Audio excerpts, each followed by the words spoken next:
ছিল ফেরাউনের। আরো জোরে বলেন কয় বছর? 40 বছরের পরিকল্পনা। পরিকল্পনা কয়টা? আরো জোরে বলেন কয়টা? আর একটা মাত্র গেল। কত সন পর্যন্ত থাকা লাগবে? 40। 2 নম্বর, আল্লাহ রাব্বুল আলামিন কোরআনে জানায় দিলেন, ইন্না ফিরআউনা আলা ফিল আরদি ওয়া জাআলা আহলাহা শিয়াআ। ফেরাউন এবার বললেন, হামান এইটা তো কোনো বিষয় না, 40 বছর পর্যন্ত আমরা থাকতে পারবো। এরপরে দ্বিতীয় পরিকল্পনার কথা হামান এবারে জানায় দিলেন। মহারাজ, আমাদের দ্বিতীয় পরিকল্পনা হলো ওয়াজাআলা আহলাহা শিয়াআ। বনি ইসরাইল হযরত মুসার দলের যে সমস্ত ঈমানদার আছে, মুসলমান আছে, আমরা যদি সেই ঈমানদার মুসলমানদেরকে ভাগাভাগি করে দিতে পারি, মুসলমানদের মাঝে দল তৈরি করে দিতে পারি, গ্রুপ তৈরি করে দিতে পারি, তাহলে তারাই নিজেরাই নিজেদের মাঝে গন্ডগোল করবে আর আমরা আরাম মতো শাসন করব, আমাদের কোনো সমস্যা হবে না। এখন দ্বিতীয় পর্যায়ের কাজটা হলো মুসলমানদের মাঝে গ্রুপিং তৈরি করে দিতে হবে, দল তৈরি করে দিতে হবে। মুসলমানদের দল এখনো আছে না নাই? কি আছে না নাই? ভাই আমার, মুসলমানদের মাঝে দল তৈরি করে দেওয়া লাগবে। এখন বাংলাদেশের মতো ছোট্ট একটি রাষ্ট্রে মুসলমানদের দল 100-এরও বেশি আছে না নাই? রাজনৈতিক দলাদলি আমাদের এখানে অসংখ্য। শুধু রাজনৈতিক দলাদলি নয়, ধর্মীয় দলাদলিও আছে। এটা হানাফি, এটা শাফি, এটা হাম্বলি, এটা আহলে হাদিস, এটা নব্য আহলে হাদিস, আছে না নাই? ভাইরা আমার, শুধু তাই নয়, পীর সাহেবদের মাঝেও নানান দল। এটা বলে চরমলাই, এটা ফুলতুলি, এটা হলো অমুক, এটা হলো অমুক, এরকম অসংখ্য পীর মুরিদের মাঝেও আমাদের দ্বন্দ্ব। আমাদের আল্লাহ কয়জন? আর একটু জোরে বলেন কয়জন? আর একটু পেছনের ভাইরা বলেন আল্লাহ কয়জন? আমাদের শেষ নবী কয়জন? একজন। আমাদের কোরআন কয়খানা? তাহলে এক আল্লাহর বান্দা হয়ে, একই রাসূলের উম্মত হয়ে, একই কোরআনের ছায়াতলে কথা বলে মুসলমানদের মাঝে এতগুলি ভাগ কারা করলো? কি জন্য করলো? কার স্বার্থে মুসলমানদের এত ভাগ হলো? এইটা আজকে আমাদের বোঝা দরকার, আছে না নাই?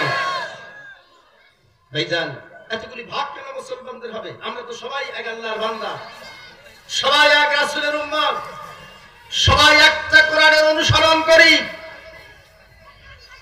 তারপরেও মুসলমানদের এত ভাগ কেন? কার স্বার্থে করা হলো? কি জন্য করা হলো?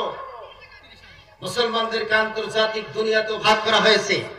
এটা হলো মৌলবাদী, এটা সাম্প্রদায়িক, এটা জঙ্গিবাদ। কি আছে না নাই? কত ভাগ মুসলমানদের মাঝে, তার কোনো শেষ নাই। ভাইরা আমার, এই ভাগাভাগির পরিকল্পনা এটা আজকের নয়। এই ভাগাভাগির পরিকল্পনা সেদিন হামান এই বুদ্ধিজীবী ফেরাউনকে বুদ্ধি দিয়েছিল। মুসলমানদের মাঝে ভাগ করে দিতে পারলেই আমরা সফলতা লাভ করতে পারবো। তারা নিজেরাই নিজেদের মাঝে গন্ডগোল করবে আর আমরা আরাম মতো শাসন করতে পারবো দেশ এবং জাতিকে। এই পরিকল্পনা এখনো আছে না নাই? আর একটু জোরে বলেন, আছে না নাই? ভাইরা আমার, ভালো করে শুনে নেন ভাইজান। ফেরাউন বলল, হামান, যে প্রস্তাবটা তুমি দিলে এইটা তো সহজ কোনো বিষয় নয়। মুসলমানদের মাঝে ভাগাভাগি করে দেওয়া এটা সহজ কোনো বিষয় নয়। কারণ সমস্ত ঈমানদাররা একমাত্র হযরতে মুসার অনুসারী, তারা মুসার ভক্ত, যার কারণে তাদেরকে ভাগ করে দেওয়া সম্ভব হবে কি? হামান এবারে বললেন, মহারাজ, এই নিয়ে কোনো চিন্তা করার দরকার নাই, এইটা আমার উপরে আপনি ছেড়ে দেন, আমি তাদের মাঝে ভাগাভাগি করে দিতে পারবো, কোনো সমস্যা হবে না। বলেন নাউজুবিল্লাহ। দায়িত্বটা কে নিয়েছে? এবার আরো জোরে বলেন, কে নিয়েছে? কঠিন একজন বুদ্ধিজীবী। বাড়ি যাইতে যাইতে হামান চিন্তা করে যে এখন মুসলমানদের মাঝে ভাগ করে দিতে হবে। এই ভাগ যদি করা যায় মুসলমানদের মাঝে, তাহলে 4টে পর্যন্ত বললেন এখন যে কাম করলেন পয়েন্ট কে বলে 2টা হয়েছে, 1টা হবে। আমার 4টে পর্যন্ত বললেন দিকে এই আয়াতটা রাখতে হবে, এটা মুশকিল। যাক যতদূর চাই।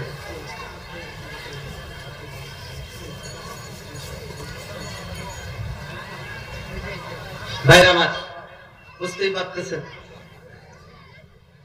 আর আধা ঘন্টা নাই, 20 মিনিট সময়, কতদূর হবে জানি না ভাইজান। হ্যাঁ,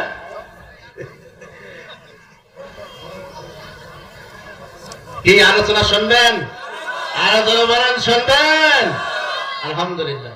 ভাইজান, এবারে কারণ চিন্তা করলো যে দুইটা বিষয় যে মুসলমানের ভিতরে পাওয়া যাবে তাকে দিয়ে ভাগ করা সম্ভব, মুসলমানদের আরো নয়া দল তৈরি করা সম্ভব। কয়টা বিষয়? দুইটা। তার একটা হলো যে মুসলমানের অর্থের লোভ আছে, আর যে মুসলমানের ক্ষমতার লোভ আছে। কয়টা লোভ? অর্থের লোভ আর ক্ষমতার লোভ যে মুসলমানের আছে, এদেরকে দিয়ে মুসলমানদের আর একটা গ্রুপ তৈরি করা সম্ভব। এই চিন্তা ভাবনা করে একটা লোককে বাছাই করলো, যে লোকটার নাম হলো কারুন। কি নাম? আরো জোরে বলেন, কি নাম? কারুনকে বাছাই করলো। কারুন যাইতে যাইতে চিন্তা করলো যে এই কারুন, একে দিয়ে মুসলমানদের মাঝে একটা ভাগ করানো সম্ভব হবে। ভাইরা আমার, আল্লাহ রাব্বুল আলামিন কোরআনের ভিতরে জানায় দিলেন। এবারে হামান কারুনের কাছে গেল, কারুনকে বলল, কারুন, তুমি যদি তোমার অর্থ সম্পদ এগুলি যদি টিকে রাখতে চাও, আর ক্ষমতার একটা অংশ যদি তুমি চাও, তাহলে তোমাকে মুসার দল ত্যাগ করে আমাদের দলে আসতে হবে। তাহলে একদিক থেকে আমরা তোমাকে, তোমার অর্থ সম্পদ যা আছে সব কিছু ঠিকই থাকবে, আর ফেরাউনের পক্ষ থেকে একটা বড় ক্ষমতার ভাগও তোমাকে দেব, একটা গুরুত্বপূর্ণ জায়গায় বসানো হবে। মায়ের আমার, কারুনকে চাপাচাপি করে এক সময় কারুনের উপরে নানান ধরনের কথা বলে সেই কারুনকে হযরত মুসা আলাইহিস সালামের দল থেকে এবারে অন্য দলে, তার দল থেকে এবারে কারুনকে নেওয়ার মতো সুযোগ ফেরাউন হামান করে ফেলল। আল্লাহ তাআলা কোরআনে জানায় দিলেন, ইন্না কারুনা কানা মিন কওমি মুসা ফাবাগা আলাইহিম। কথা কার? ইন্না কারুনা, নিশ্চয়ই কারুন, কানা মানে ছিল, মিন কওমে মুসা মানে হচ্ছে মুসার দলের লোক। কার দলের লোক? মুসার দলের ইমানদার ছিল কারুন। ফাবাগা আলাইহিম, কারুনকে দিয়েই প্রথম হামান এই কামটা করলো যে তুমি আসো, তোমার সব সম্পদ ঠিক থাকবে, তোমাকে একটা ক্ষমতার অংশীদার বানানো হবে, তুমি এবারে চলে আসো। এক পর্যায়ে কারুন চলে আসলো। এরকম একজন দুইজন করে লোক দেখায় দেখায় বনি ইসরাইল মুসলমানদের মাঝে মোট ভাগ করা হলো, 12টি। কয়টা? আরো জোরে বলেন, কয়টা দল বের করছে? 12টা দল ছিল, একটা হয়ে গেছে, এবার কয়টা? 12টা দল হয়ে গেছে। ভাইরা আমার, কিছুদিন পরে হামান এবারে ফেরাউনের কাছে এসে বললেন, মহারাজ, কাম হয়ে গেছে। যে কি কাম?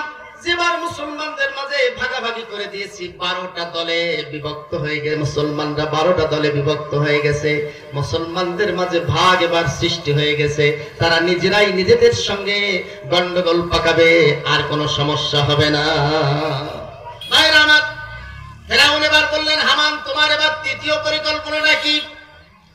তৃতীয় পরিকল্পনার কথা হামান এবারে বললেন, মহারাজ, আমার তৃতীয় পরিকল্পনা হলো, আল্লাহ তাআলা কোরআনের ভিতরে জানায় দিলেন, ওয়াজআলা আহলাহা শিয়াআন ইস্তাদঈফু তাইফাতাম মিনহুম। তৃতীয় পরিকল্পনার কথা বললেন কে?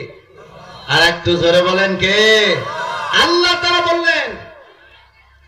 হামান পরামর্শ দিল, মহারাজ, আমার পরামর্শ হলো ইস্তাদঈফু, দুর্বল করে দিতে হবে। বাবে ইস্তেফান, দুর্বল করতে চাইলো, দুর্বল করে দিতে চাইলো। তাইফাতান, এক বচন ব্যবহার করা হয়েছে ভাইজান, একটা মাত্র দলকে। মিনহুম মানে ওই 12টা দল হইতে।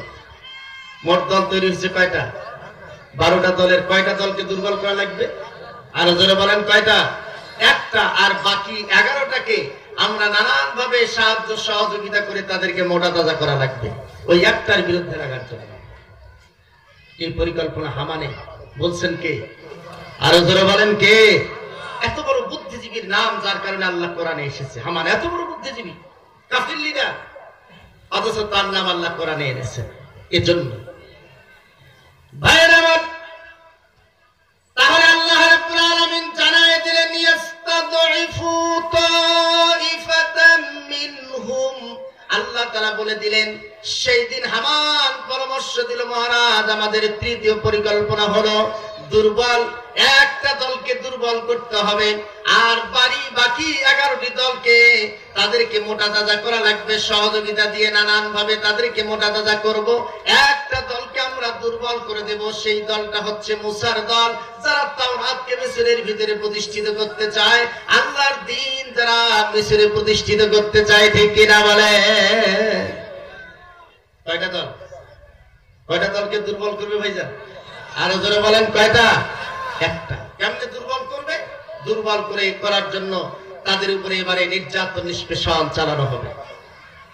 ভাইরা আমার, আল্লাহ রাব্বুল আলামিন জানায় দিলেন, ওয়া ইয ইয়ামকুরু বিকাল্লাযীনা কাফারু লিইউসবিতুকা আও ইয়াকতুলুকা আও ইখরিজুক ওয়া ইয়ামকুরুনা ওয়া ইয়ামকুরুল্লাহ। বলেন আল্লাহু আকবার। কথা কার? আল্লাহ তাআলা বললেন এই নির্যাতন নিষ্পেষণ করবে। এক নম্বর হচ্ছে লিইউসবিতুকা, তাদেরকে বন্দী করবে, জেলখানায় রাখবে, তাদেরকে মামলা দিয়ে বাঁচাবে। 2 নম্বর হচ্ছে আও ইয়াকতুলুকা, তাদেরকে হত্যা করবে। কি করবে? খুন গুম হত্যা করবে তাদেরকে।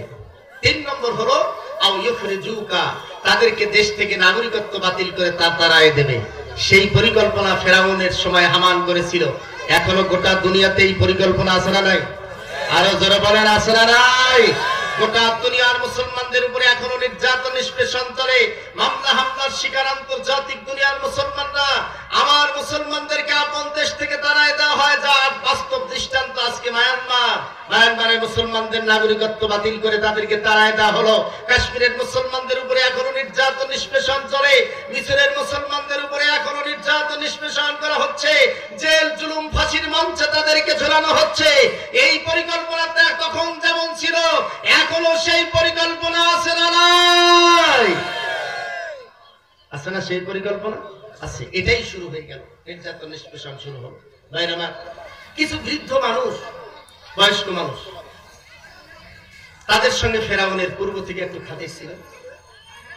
প্রত্যেকটা নেতার সাথে কিছু লোকের খাতির থাকে না? কি থাকে কিনা? তারা এসে বলল, ফেরাউনকে বলল, ফেরাউন একটা কথা তোমাকে বলি, তুমি যেভাবে আমাদের উপরে নির্যাতন নিষ্পেষণ চালাচ্ছ, আর তো সইতে পারতেছি না, রক্ত ঝরছে, মুসলমানদের চরম অবস্থা। তো একটা কাজ আগে তুমি করো। যে কি কাজ? যে তোমার বাড়ির তোমার স্ত্রী, তোমার আপন স্ত্রী এখন পর্যন্ত ঈমানদার, সে ঈমান গ্রহণ করেছে, ঈমান এনেছে, তো তাকে আগে সামলাও, তারপরে বাইরে তুমি একটু নির্যাতন করো। ফেরাউন এই কথা শোনার পরে আর মানুষ আছে হয়ে যাবে, মেজাজ তো 144, ঠিক কিনা? যে আমার বউ ইসলাম ধর্ম গ্রহণ করেছে, তাওরাত গ্রহণ করেছে, মুসার দ্বীন গ্রহণ করেছে, অগ্নিশর্মা অবস্থা। বাড়িতে আসলেন, বিবি আসিয়াকে বললেন, বিবি আসিয়া তুমি নাকি আল্লাহর দ্বীন গ্রহণ করেছ? বিবি আসিয়া এবারে বললেন, হ্যাঁ আমি আল্লাহর দ্বীন গ্রহণ করেছি। ভাইরা আমার, এই কথা শোনার পরে এইবারে ফেরাউন এত বেশি রেগে গেলেন, তাকে বারংবার চাপ দেওয়া হলো। বিবি আসিয়াকে বলল, আসিয়া রে, দীর্ঘদিন যাবত একসঙ্গে দাম্পত্য জীবন পালন করলাম, আমি হলাম এদেশের শাসক, আর আমি হলাম রাজা, আমি হলাম বাদশা, আর তুমি হলাম মিসরের রানী। তোমার এই রানীগিরির পথ ছেড়ে মুসার ধর্ম তুমি গ্রহণ করেছো, তুমি এটা খুব দ্রুত ত্যাগ করো। ভাইরা আমার, 1, 2, 3 করে ভাবে যখন চাপ সৃষ্টি করা হলো, হযরতে বিবি আসিয়া এই চাপের কারণে মাথা নত করলেন না। মায়েরা আমার, বোনেরা আমার, ভালো করে শুনে নেন, কোরআনের ভিতরে আল্লাহ তাআলা যে কয়জন নারীর দৃষ্টান্ত দিয়েছেন, তার একজন হলো এই পৃথিবীর সবচেয়ে গরিব মহিলা, যার চেয়ে গরিব মহিলা কিয়ামত পর্যন্ত আসবে না, যেন মা বোনেরা বলতে না পারে যে আমরা গরিব মানুষ, যার কারণে আমরা আল্লাহর দিনের কাজ করতে পারিনি। এই সুযোগ আপনাদের থাকবে না। আল্লাহ তাআলা এমন একজন গরিব মহিলাকে দুনিয়াতে জান্নাতের সার্টিফিকেট দিয়েছেন, কিয়ামত পর্যন্ত এরকম গরিব মহিলা আর আসবে না, তিনি হচ্ছেন বিবি মারিয়াম। আল্লাহ তাআলা আমার আরেকজন নারীর দৃষ্টান্ত দিলেন, যার চেয়ে ধনী মহিলা কিয়ামত পর্যন্ত দুনিয়াতে আসবে না। দুনিয়াতে যদি সেই ধনী মহিলাকে আবার জান্নাতের সার্টিফিকেট আল্লাহ তাআলা দিয়েছেন, তিনি হচ্ছেন বিবি খাদিজাতুল কুবরা রাদিয়াল্লাহু তাআলা আনহা। মায়েরা আমার, বোনেরা আমার, অনেকে বলতে পারেন আমার স্বামী আল্লাহর দ্বীনের কথা বলতে শুনে না, দ্বীনের কাজ করতে দেয় না। এজন্য আল্লাহ তাআলা দৃষ্টান্ত স্থাপন করেছেন ফেরাউনের চেয়ে জঘন্যতম কাফের এই পৃথিবীতে নাই। তার স্ত্রী হওয়ার পরেও আল্লাহ তাআলা বিবি আসিয়াকে এই দুনিয়াতেই জান্নাতের সার্টিফিকেট দিয়ে দিয়েছেন। মায়েরা আমার, আল্লাহ রাব্বুল আলামিন কোরআনে জানায় দিলেন, ওয়াদারাবাল্লাহু মাসালাল লিল্লাযীনা আমানু মুরাআতা ফিরআউন ইয ক্বালাত রাব্বি বিনিলি ইনদাকা বাইতান ফিল জান্নাতি ওয়া নাজ্জিনি মিন ফিরআউনা ওয়া আমালিহি ওয়া নাজ্জিনি মিনাল কওমিজ জালিমিন। বলেন আল্লাহু আকবার। আল্লাহ রাব্বুল আলামিন জানায় দিলেন, ফিরআউন এসে তখন তার আপন স্ত্রী বিবি আসিয়াকে বলল, আসিয়া তুমি নাকি আল্লাহর দ্বীন গ্রহণ করেছো, মুসার ধর্ম গ্রহণ করেছে, এটা বাদ দিয়ে দাও। মায়েরা আমার, বোনেরা আমার, একটা পর্যায়ে এসে বিবি আসিয়া বললেন, আমার স্বামীরে 4টা প্রস্তাবের কথা বলেছিলেন। কয়টা? 4টা কথা বলেছিলেন বিবি আসিয়া। প্রথম কথা বললেন, আমার স্বামীরে আমি হলাম মিসরের রানী, আমার এই রানীর পদটা যদি চলে যায়, সাধারণ মহিলা হিসাবে জীবন যাপন করব, তারপরেও ঈমান থেকে এক চুল পরিমাণ আমি সরতে পারবো না। বলেন সুবহানাল্লাহ। 2 নম্বর বললেন, আমার স্বামীরে আমি হলাম মিসরের সবচেয়ে ধনী মহিলা, সমস্ত সোনা গহনা মণিমুক্তা, আমার হীরা কাঞ্চন জহরত এগুলি আমার সবচেয়ে বেশি, আমার সবচেয়ে সম্পদ বেশি মিসরের ভিতরে। আমার সমস্ত সম্পদগুলি কেড়ে নিয়ে তুমি যদি আমাকে নিঃস্ব বানায় দাও, তারপরেও আমি রাজি আছি, কিন্তু এক চুল পরিমাণ ঈমান থেকে আমি সরতে রাজি হব না। 3 নম্বর যে কথাটা বলেছিলেন মায়েরা আমার, সেই দিন 3 নম্বর কথা বিবি আসিয়া বললেন যে আমার যে অন্দরমহল, মিসরের অন্দরমহল, রানীরা যে জায়গায় থাকে সেই জায়গা প্রবেশ করতে 7টা দরজার দরকার। কয়টা? 7টা দরজা লাগে। ভাইরা আমার, 7টা দরজা হচ্ছে সবচেয়ে নিরাপদ জায়গা। বর্তমান আপনি দেখবেন যারা জেল কেটেছেন, জেলখানার দরজা কয়টা? খবর করবেন? 7টা। কয়টা? 7টা জেলখানার দরজা 7টা। এটা আন্তর্জাতিক দুনিয়ার সব রাষ্ট্রের জেলখানার দরজা হলো কয়টা? 7টা দরজা। আপনি ঢুকা থেকে শুরু করে আপনি যে জায়গায় থাকবেন হিসাব করে দেখবেন 7টা দরজা আছে। কয়টা আছে? 7টা। ভাইরা আমার, অন্দরমহল, মিসরের অন্দরমহলগুলি নিরাপত্তার জন্য 7টা দরজা থাকত। বিবি আসিয়া বললেন, আমাকে যদি অন্দরমহল থেকে বের করে দাও, আমি গাছতলায় জীবন যাপন করব, ঈমান ছাড়তে পারবো না। বলেন সুবহানাল্লাহ। 4 নম্বর প্রস্তাবটা দিয়েছিলেন, আমার স্বামীরে যদি আমাকে তুমি তালাক দিয়ে দাও, ছেড়ে দিয়ে দাও, বাদ দিয়ে দাও, তারপরেও রাজি আছি, কিন্তু ঈমান থেকে এক চুল পরিমাণ সরতে রাজি নাই। বলেন সুবহানাল্লাহ। এইটার নাম হলো ভাইজান ঈমান। এইটার নাম কি? ভাইরা আমার, এবারে শুরু হয়ে গেল। ফিরআউন দেখলো কোনোভাবেই তাকে আর বোঝানো যাবে না, ফেরানো যাবে না, যার কারণে ফিরআউন এবার পরামর্শ করে বিবি আসিয়াকে শাস্তি দিয়ে এমন শাস্তি দিতে চাইলো যে শাস্তি গোটা মিসরের ভিতরে আর কাউরও দেওয়া হয় নাই। বরং হামান বুদ্ধি দিলেন, মহারাজ রানীমাকে শাস্তি দেবেন, এমন শাস্তি দেবেন যেন গোটা দেশের মানুষেরা জানতে পারে, তাহলে তাদের ধারণা হবে রানীমাকে ছাড়ে নাই, আর কেউ ঈমান আনলে তাকেও শাস্তির হাত থেকে বাঁচানো যাবে না। ভয়ে মানুষ আর ঈমানদার ঈমান আনবে না, আল্লাহর দ্বীন গ্রহণ করবে না, মুসার দলে থাকতে চাবে না। এই জন্য এমন দৃষ্টান্তমূলক শাস্তি আপনি তাকে দেবেন। ভাইরা আমার, শাস্তি নির্ধারণ হয়ে গেল। বিবি আসিয়ার 2 হাতের ভিতরে, আঙ্গুলগুলির ভিতরে সুচ ঢুকানো হচ্ছিল, সুই ঢুকানো হচ্ছে আঙ্গুলের ভিতরে, আর আঙ্গুলে যখন সুচগুলি ঢুকতেছিল ফোটায় ফোটায় রক্ত পড়তেছিল, আর সেই রক্তের কারণে বিবি আসিয়া আল্লাহু আকবার বলে আত্মচিৎকার করে উঠতেছিল। আমার যখন 2য় আঙ্গুলে ভাবে সুচ ঢুকাচ্ছিল, আমার বুক ফাটা আত্মচিৎকার, আল্লাহু আকবার বলে চিৎকার করে উঠতেছিল। তার চিৎকারের কারণে শরীরের যে সমস্ত রশি দিয়ে তার শরীরটাকে আস্তে পিষ্টে বাঁধা হয়েছে, সেই শরীরের চামড়াগুলি কেটে রশিগুলি ভিতরে ঢুকে গেছে, সেখান থেকেও রক্ত দর দর করে পড়ছে। বিবি আসিয়া কোন সময় আত্মচিৎকার করে জ্ঞান হারায় লুটায় পড়তেছিল। একদিকে তার মাথাটা কাত হয়ে পড়তেছিল, আবার যখন জ্ঞান ফিরতেছিল আবার আঙ্গুলের ভিতরে সুচ ঢুকানো হচ্ছিল। ভাইরা আমার, বিবি আসিয়ার 10টা আঙ্গুল এভাবে হাতের 10টা আঙ্গুল ঝাঁঝরা করে দেওয়া হলো। এরপরে পায়ের আঙ্গুলগুলির ভিতরে এক একটা আঙ্গুলে ব্রেক মারানো হলো। আঙ্গুলি যখন ব্রেক মারে কিছুক্ষণ পরে আত্মচিৎকারের পরে ফেরাউন এসে আবার বিবি আসিয়াকে বোঝায়, বিবি আসিয়া, দীর্ঘদিন একসাথে দাম্পত্য জীবন পালন করেছি, তোমাকে ছাড়া আমার জীবনটাই আসলে মূলত কেমন লাগতেছে, আমি অসহায় হয়ে গেছি। তুমি এখনো ইমানের পথকে ছেড়ে দাও, মুসার ইমান ছেড়ে দিয়ে দাও। আমি এখনো চিকিৎসা করে তোমার হাত পা গুলি ভালো করে এখনো তোমাকে গ্রহণ করব, তুমি ফিরে আসো। বিবি আসিয়া কোনো কথা বলে না। ফেরাউনের রাগের জন্য আবার বেড়ে যায়। ভাইরা আমার, এমন একটা অবস্থার সৃষ্টি হয়ে গেল, বিবি আসিয়াকে এবারে একটি তক্তার ভিতরে শোয়ায় নির্যাতন করার পরিকল্পনা নেওয়া হলো।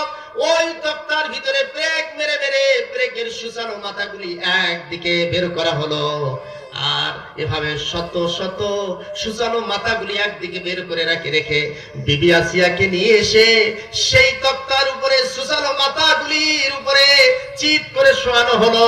পিঠের ভিতরে সমস্ত সুচালো সেই সমস্ত ব্রেকগুলি তার পিঠের চামড়ার ভিতরে লেগে গেল। ভাইরা আমার, হাত পা গুলি আস্তে পিষ্টে বাঁধা হলো। যখন একটু সামান্য নড়াচড়া করে তখনই পিঠের ভিতরে সেই সুচালো ব্রেক গুলি ঢুকে পড়ে, আর সেখান থেকে ফোটায় ফোটায় রক্ত বের হয়ে পড়ে। চরম একটি অবস্থার সৃষ্টি হয়েছিল। বিবি আসিয়া নড়াচড়াও করতে পারতেছিল না। এইভাবে এক সময় আত্মচিৎকার করে আল্লাহু আকবার বলে উঠত। ফেরাউন আমার বাড়ির থেকে দৌড়ে এসে বলতো, বিবি আসিয়া এখনো ফিরে আসো, কিন্তু তিনি কোনো কথা বলতেন না। বিবি আসিয়া গোটা পিঠের ভিতরে শত শত সুচ ঢুকে সেখান থেকে ফোটায় ফোটায় রক্ত পড়ে গোটা তক্তা রক্তাক্ত হয়েছে, মেঝে রক্তাক্ত হয়ে গেছে।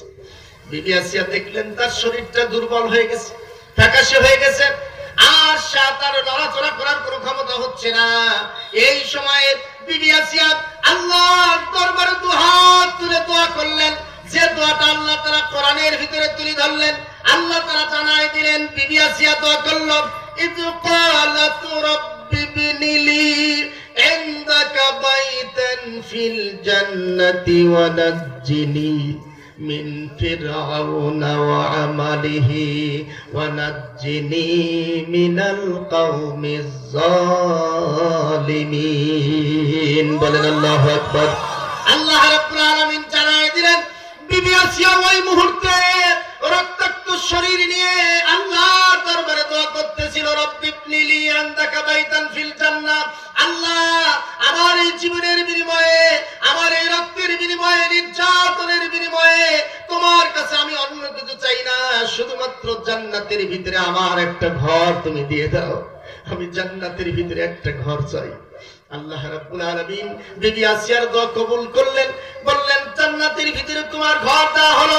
হযরত জিবরিল আলাইহিস সালাম এসে বললেন, আসিয়া, তোমার জন্য আল্লাহ রাব্বুল আলামিন জান্নাতের ভিতরে একখানা ঘর বরাদ্দ দিয়ে দিয়েছেন, তোমার দোয়া কবুল হয়ে গেছে। এবারে বিবি আসিয়াকে হযরত জিবরিল এই কথা বলার সাথে সাথে বিবি আসিয়া বললেন, জিবরিল, আবার আল্লাহকে জানায় দাও জান্নাতের যেখানে সেখানে যে কোনো জায়গায় তিনি যদি আমাকে ঘর দিয়ে দেন, আমি সেই ঘর গ্রহণ করব না, আমি সেই ঘর আল্লাহর কাছে নেব না, সেই ঘর গ্রহণ করব না। হযরত জিবরিল আল্লাহকে বললেন, আল্লাহ, বিবি আসিয়া জান্নাতে তাকে আপনি ঘর দিয়েছেন, বিবি আসিয়া সেই ঘর জান্নাতের ভিতরে নিতে চায় না। আল্লাহ তাআলা বললেন, আসিয়ার কি মনের আবেগ। ভাইরা আমার, আসিয়া এবারে জিবরিলকে বললেন, আমার আল্লাহর কাছে আমার আবেদন, যেটা আল্লাহ কোরআনে জানায় দিয়েছেন, মুলবির কথা না, কথা কার? আল্লাহ তাআলা এই আয়াতের ভিতরে বললেন, ইয ক্বালাত রাব্বি বিনিলি ইনদাকা বাইতান ফিল জান্নাহ। এইখানে ভিতরে ইনদাকা শব্দটা আল্লাহ তাআলা ব্যবহার করেছেন। রাব্বি বিনিলি বাইতান ফিল জান্নাহ বললেই তো হয়ে যেত, ইনদাকা শব্দের দরকার ছিল না। কারণটা হলো, বিবি আসিয়া সেদিন আমার বললেন, জিবরিল, আমাকে জান্নাতের ভিতরে এমন এক জায়গার ভিতরে ঘরটা দিতে হবে,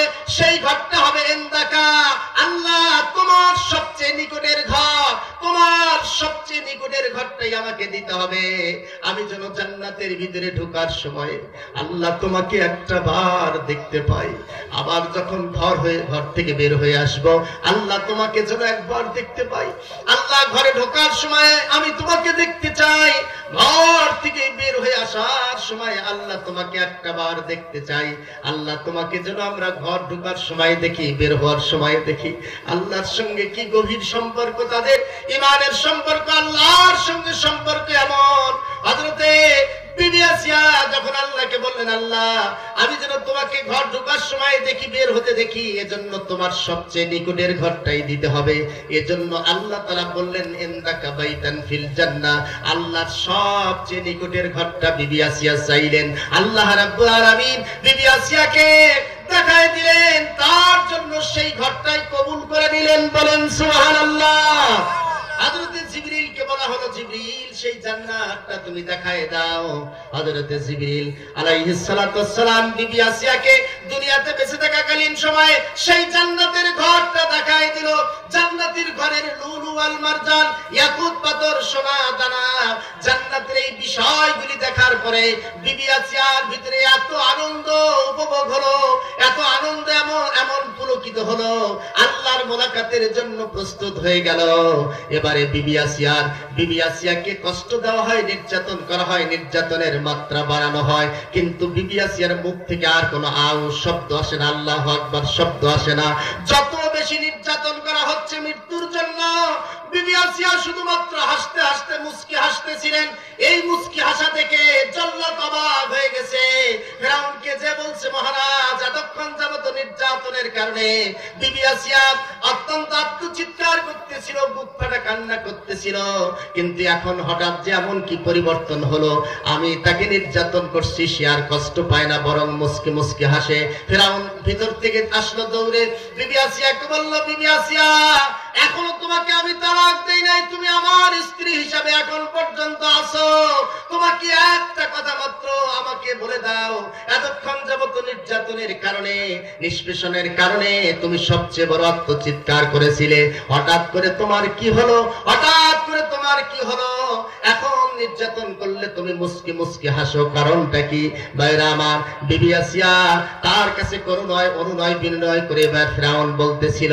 বিবি আসিয়া এবারে বললেন, আমার স্বামীর শোনো, এই কথাটা তোমাকে বলে দিতে চাই, আমার এই নির্যাতন নিষ্পেষণ তুমি করেছো, আমার শরীরে রক্ত ঝরাইছো, আমাকে মৃত্যুর দিকে, শাহাদাতের দিকে তুমি ঠেলে দিয়েছো।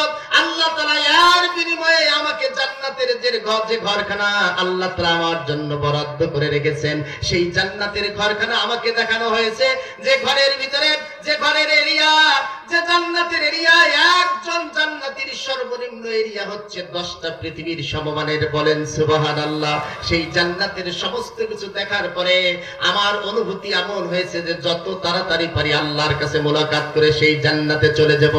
ভাইরা আমার, এজন্য জান্নাত পাওয়া এটা সহজ ব্যাপার নয়। হাসতে হাসতে মৃত্যুকে বরণ একমাত্র শহীদরাই করতে পারে, যাদেরকে আল্লাহর দ্বীনের জন্য তাদের জীবনটাকে নেওয়া হয়, মৃত্যু দেওয়া হয়, ফাঁসির মঞ্চে ঝুলানো হয়, খুন করা হয়, গুম করা হয়, তারাই একমাত্র হাসতে হাসতে ফাঁসির মঞ্চে যেতে পারে। কারণেই মৃত্যুর আগে তাদেরকে তাদের জান্নাতটা দেখানো হয়। বলেন সুবহানাল্লাহ। ভাইরা আমার, এই মৃত্যুর দরকার আছে না নাই? আমরা তো জান্নাত তো মনে করি যে এটা মামুবাড়ির পাকা কলা, ছিলাবো আর খাবো, এত সহজ না। হাসতে হাসতে মৃত্যুকে আলিঙ্গন তারাই করতে পারে যারা জান্নাতকে এই দুনিয়াতে দেখে।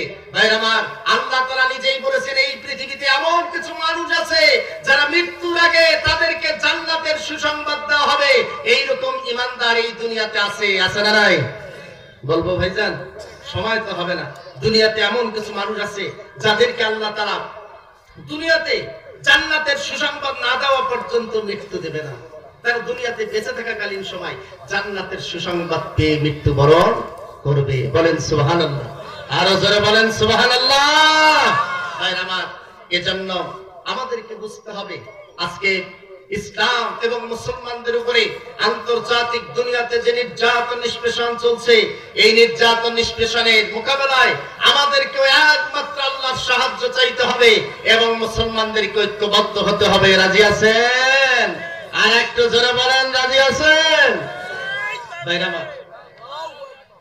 আমার সময় তো প্রায় শেষ, 3:30 পর্যন্ত সময় দিয়েছে, 4টা পর্যন্ত দেওয়ার কথা, 3:30 হয়েছে আলহামদুলিল্লাহ। আরো পয়েন্ট বাকি আছে কয়টা? 2টা।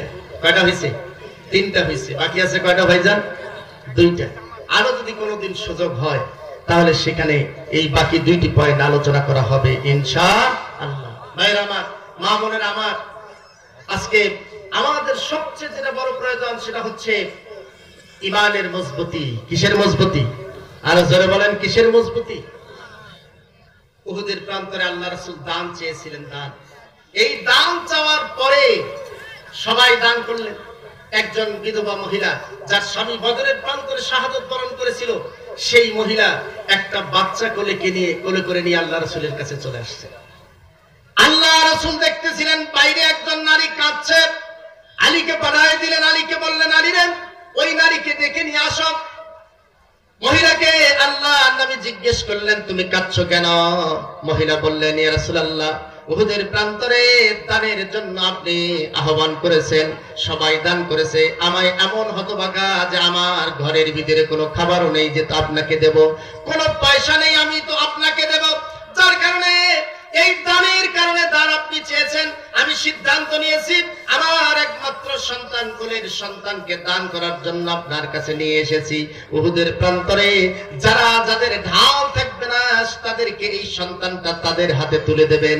তারা তীর ধনুক বল্লম এগুলির মধ্য দিয়ে তারা আমার এই সন্তানটাকে, যাদের ঢাল নাই তা ঢাল হিসাবে ব্যবহার করবে। তীরের আঘাতে আমার সন্তানটা রক্তাক্ত হবে, ছুরিকাঘাতে আমার সন্তানের হাত কেটে যাবে, পা কেটে যাবে। আমি একদিক থেকে উহুদের ময়দানের দানের সওয়াব পাবো, অপর দিক থেকে শহীদের মা হিসাবে আমরা জান্নাতে উঠতে পারবো। বলেন সুবহানাল্লাহ। মায়েরা আমার, বোনেরা আমার, এজন্য সেই সময়ের মায়েরাও এমন ভাবে দানে শরীক হয়ে গেছে, এমন ভাবে দান করেছিল, তাদের আন্তরিকতা এত বেশি ছিল যে দানের জন্য, আল্লাহর দ্বীনের জন্য তাদের আপন সন্তানটাকেও পর্যন্ত তারা দান করতে কুণ্ঠিত হয় নাই। আল্লাহ রাসূল সন্তানটাকে দান হিসাবে গ্রহণ করে মুখে চুমু দিয়ে আবার মায়ের করে ফিরাই দিলেন, আর বললেন যে আল্লাহ তাআলা আপনাকে শহীদের মা হিসাবে কবুল করে জান্নাতি বানায় দিয়েছেন। বলেন সুবহানাল্লাহ। ভাইরা আমার, এভাবেই আমাদের দানের এই চিন্তাটা করতে হবে।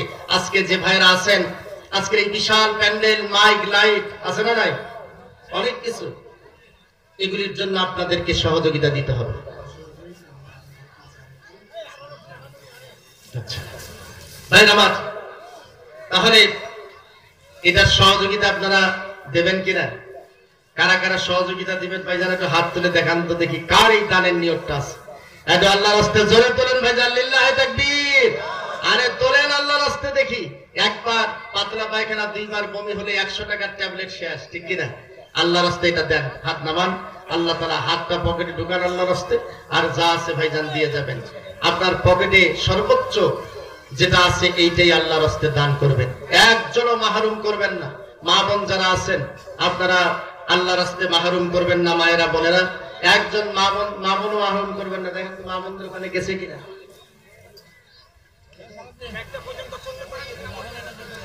ভাইজান এই যে এই পাশে আমাদের চেয়ারে যে মেহমানরা বসে আছেন, আল্লাহর রাস্তে তাদের কাছেও যাবেন, যেহেতু আমরা তাদেরকে সম্মানিত করেছেন, ওনারাও আমাদেরকে সম্মানিত করবেন। তাদের সবার কাছে যাবেন, যারা দাঁড়িয়ে আছেন সেই সমস্ত ভাইদের কাছেও যাবেন। একজন ভাইও আর বাদ থাকবেন না। ভাইজান 1500 টাকা দিতে পারেন, 2000, 5000 টাকা দিতে পারেন। আমিও মুসাফির মানুষ, দোয়া করে দেবো আপনাদের জন্য। কোনো ভাই থাকলে আল্লাহর রাস্তে 1000, 2000, 5000 টাকা দেবেন। আপনারা খুব দ্রুত আসরের নামাজ পড়ে আবার এসে বসবেন। আরেক লিল্লাহি তাকবীর। শায়রা খাতুন বোন 20000 টাকা, লিল্লাহি তাকবীর। জাযাকাল্লাহু তাআলা খাইরান জাযা ফিদ দুনিয়া ওয়াল আখিরাহ। আল্লাহ তোমার এক বান্দি শায়রা খাতুন আল্লাহর মসজিদ ঘরের জন্য 20000 টাকা দান করেছেন। আল্লাহ বোনের দানকে কবুল আর মঞ্জুর করো, বোনের হায়াতে তাইয়্যিবা দান করো, তারা আপনজন যারা আছে মাফ করে দাও। শাসন আসিয়া ওয়া উলিল আমরি মিনকুম। আছে না নাই? আরো জোরে বলেন, আছে না নাই? পাঁচটা শব্দ। তার এক নম্বর হচ্ছে আনা। আনা এমন শাসককে বলা হয় যে স্বৈর শাসক জনসমর্থন ছাড়াই জোর করে রাষ্ট্র ক্ষমতা গ্রহণ করে তাকে বলা হয় আলা। 2 নম্বর হচ্ছে খলিফা, যাদের হাতে বায়াত গ্রহণ করে তারা শাসক হয় তাদেরকে বলা হয় আরবীতে খলিফা। তাদেরকে বলা হয় প্রথম খলিফা, দ্বিতীয় খলিফা আছে না নাই? ইসলামে আছে না নাই? 3 নম্বর হলো ইমাম, আছে না নাই? যারা সমর্থন নিয়ে সামনে গিয়ে নেতৃত্ব দেয় তাদেরকে বলা হয় ইমাম। যেমন মসজিদের ইমাম আছে, যদি মুসল্লিদের সমর্থন ইমামের উপরে না থাকে, থাকতে পারবে ইমাম?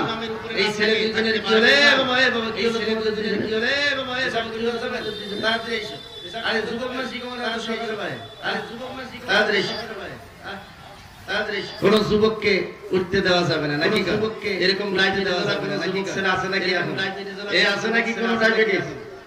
ভাইজান যে এই যাবে একটু খেয়াল করে দেখবেন, এই যাবে একটু খেয়াল করে দেখবেন, এর বিয়ার সময় তার মানে ঝামেলা আছে। যাই 2-4 ঘন্টা যাই 2-4 থাকিবার পারে না, তাক ধরে ঝামেলা আছে না? থাকিবার পারে না, ঝামেলা আছে না? তাহলে ইমাম তাহলে বলা হচ্ছে নেতা, ইমাম যারা জনসমর্থন নিয়ে থাকে। এরপরে যারা জনসমর্থন নিয়ে রাষ্ট্রীয় ক্ষমতা চালায় তাদেরকে সম্রাট বলা হয়, তখন সম্রাট আকবর। সম্রাট বলা হয় তখন সম্রাট আকবর। 5টা শব্দ আল্লাহ কোরআনে ব্যবহার করেছে। ফেরাউনের জন্য আল্লাহ তাআলা কোথাও, ফেরাউনের জন্য আল্লাহ তাআলা কোথাও বলেন নাই যে ফেরাউন ছিলেন খলিফা, বলেন নাই যে ফেরাউনকে ইমাম বলা হয় নাই, খলিফা বলা হয় নাই, আমির বলা হয় নাই, সুলতান বলা হয় নাই। ফেরাউনের জন্য কোরআনের যে জায়গায় আল্লাহ শব্দ ব্যবহার করেছেন সেই শব্দ হচ্ছে আলা। ফেরাউন এমন একজন শাসক, জনসমর্থন ছাড়াই একজন শাসক রাষ্ট্রীয় ক্ষমতা জোর করে থাকে, তার নাম হচ্ছে কি? জোর করে থাকে। আরো ধরে বলেন কি নাম? ফেরাউন। আরো বলেন কি নাম? আল্লাহ রাব্বুল আলামিন জানায় দিলেন, ইন্না ফিরআউনা আলা ফিল আরদি, নিশ্চয় এই ফেরাউন পৃথিবীর মানুষের মাঝে 40 বছর মানুষের মাঝে জোর করে রাষ্ট্রীয় ক্ষমতায় থাকার সিদ্ধান্ত নিয়ে জোর করে জনসমর্থন ছাড়াই রাষ্ট্রীয় ক্ষমতায় টিকে থাকলো।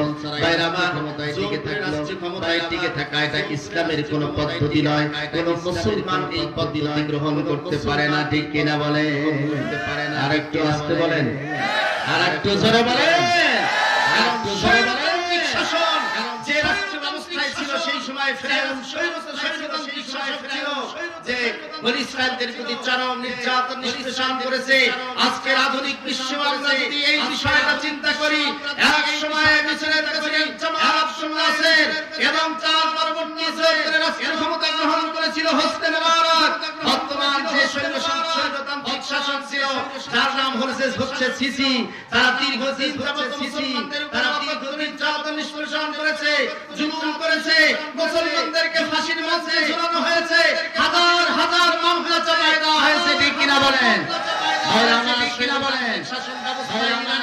সেই সময় রাজা শাহ পাহলভী মুসলমানদের উপরে ব্রাশ ফায়ার করেছিল। একই দিনে 5,000 মুসলমানকে ব্রাশ ফায়ার করে মেরে রাজপথকে রঞ্জিত করেছিল। কারণ স্বৈরতান্ত্রিক শাসন ব্যবস্থা, এই ব্যবস্থাপনায় মুসলমানরা কখনো নিরাপদ থাকতে পারে? আমরা দেখেছিলাম স্বৈরতান্ত্রিক শাসন ব্যবস্থা এখনো চলছে সেই মায়ানমারের উপরে। যে মহিলাটা এক সময় গোটা পৃথিবীর নোবেল শান্তিতে নোবেল পেয়েছিল, সেই মহিলা রাষ্ট্র ক্ষমতায় আসার পরে স্বৈরতান্ত্রিক কায়দায় সেইখান থেকে মুসলিম মা বোনদেরকে লুণ্ঠন করা হলো, তাদের ইজ্জত তাদেরকে বন্দী করা হলো, ধর্ষণ করে করে মিয়ানমারে তাদেরকে শহীদ করে দেওয়া হলো, মুসলমানদের বাড়ি ঘর থেকে তাড়ায় দেওয়া হলো, বাড়ি ঘর জ্বালায় দেওয়া হলো, আপন জন্মভূমি থেকে নাগরিকত্ব বাতিল করে তাদেরকে রোহিঙ্গা উদ্বাস্ত জীবন যাপন করলো। আমাদের প্রিয় মাতৃভূমি বাংলাদেশেও এখনো 10 থেকে 12 লক্ষের মতো রোহিঙ্গা মুসলমানকে আমাদের সরকার তাদেরকে পুষতেছেন, পালন করতেছেন, খাদ্য দিচ্ছেন, বাসস্থান করে দিচ্ছেন। এরকম করে হাজার হাজার রোহিঙ্গা মুসলমান বঙ্গোপসাগরে তাদেরকে সমাধি, তাদেরকে মৃত্যু হয়েছে, কোন দেশে যেতে পারে নাই, তাদেরকে বঙ্গোপসাগরেই মৃত্যু হয়েছে। কিছুদিনের মধ্যেই সেই সংসুতিকে যে এতদিন মুসলমানদের উপরে নির্যাতন করেছিল, আল্লাহ তাআলা তাকেও ছাড় দেয় নাই। এই মাত্র কয়েকদিনের ব্যবধানে সে ভোটে কারচুপি হয়েছে, এই অভিযোগে তার হাতে হাত করা পড়ে 15 দিনের রিমান্ডে এখন পর্যন্ত আছে, ঠিক কিনা বলেন? সেনাবাহিনী সেখানে দাবি করেছে, সেনাবাহিনী সেখানে সেই সময় সেনাবাহিনী দখল করেছিল মিশরকেও আমরা দেখেছিলাম যে রাষ্ট্রের ভিতরে স্বৈর শাসক যেভাবে প্রতিষ্ঠিত হয়, জনসমর্থন ছাড়াই স্বৈর শাসক প্রতিষ্ঠিত হলে সেখানে মুসলমানরা নিরাপদ থাকতে পারে, নিরাপদ থাকতে পারে। আরো জোরে বলেন পারে, আরো জোরে বলেন পারে। একমাত্র উপায়, একমাত্র উপায়। আজকে তুরস্কের মাটিতে এক সময় স্বৈর শাসক ছিল, এখনো আছে। এক সময় স্বৈর শাসক, আরো জোরে বলেন আছে নাই? উৎখাত হয়ে গেছে। সেই সময় মুসলমানরা যদি ঐক্যবদ্ধ হয় তাহলে এটা একমাত্র সম্ভব, ঠিক কিনা? আরো জোরে বলেন ঠিক কিনা? আরো জোরে বলেন ঠিক। 6 বছরের পরিকল্পনা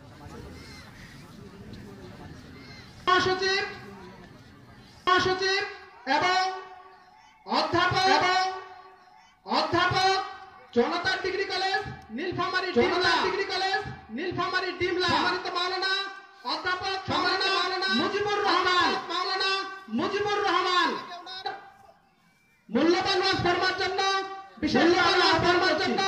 বিশেষভাবে আহ্বান করছি। সেই সাথে যারা আমাদের এখনো আমাদের আশপাশে দ্রুত প্যান্ডেল আশপাশে আছে, বিশেষভাবে অনুরোধ করছি। আসসালামু আলাইকুম ওয়া রাহমাতুল্লাহ। আসসালামু আলাইকুম ওয়া রাহমাতুল্লাহ। আসসালামু আলাইকুম ওয়া রাহমাতুল্লাহ। আসসালামু আলাইকুম ওয়া রাহমাতুল্লাহি ওয়া বারাকাতুহু। মনে হচ্ছে যে দুপুরে অনেকে খাননি, মনে হচ্ছে যে দুপুরে অনেকে খাননি নাকি? খাওয়ার আওয়াজটা একটু ভালো হলে ভালো, খাওয়ার আওয়াজটা একটু ভালো হলে ভালো। যে খেয়ে এসেছেন এটা বোঝা যাচ্ছে, আপনারা যে খেয়ে এসেছেন এটা বোঝা যাচ্ছে। আসসালামু আলাইকুম ওয়া রাহমাতুল্লাহি, আসসালামু আলাইকুম ওয়া রাহমাতুল্লাহি ওয়া বারাকাতুহু। আলহামদুলিল্লাহ, আলহামদুলিল্লাহ, আলহামদুলিল্লাহ নাহমাদুহু ওয়া নাস্তাঈনুহু ওয়া নাস্তাগফিরুহু ওয়া নাউযু বিল্লাহি মিন শুরুরি আনফুসিনা ওয়া মিন সাইয়্যাতি আ'মালিনা। من يهد الله فلا مضل له ويضلل من فلا هادي له ونشهد أن لا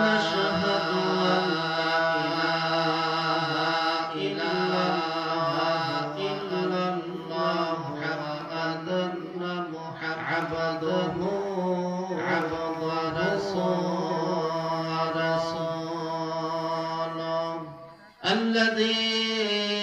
الذي أرسله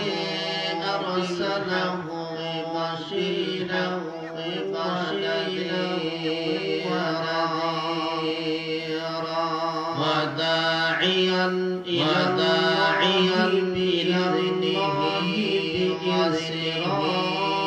وسراجا منيرا. فقد قال الله تعالى في كلامه المجيد وفرده الحميد. আমার সাথে সবাই মহব্বতে পড়েন, আমার সাথে সবাই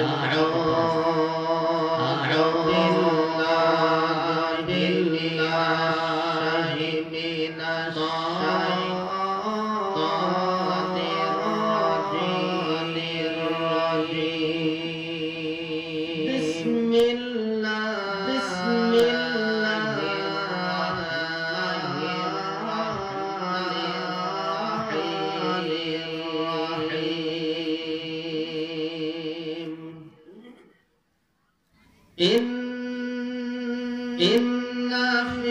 فرعون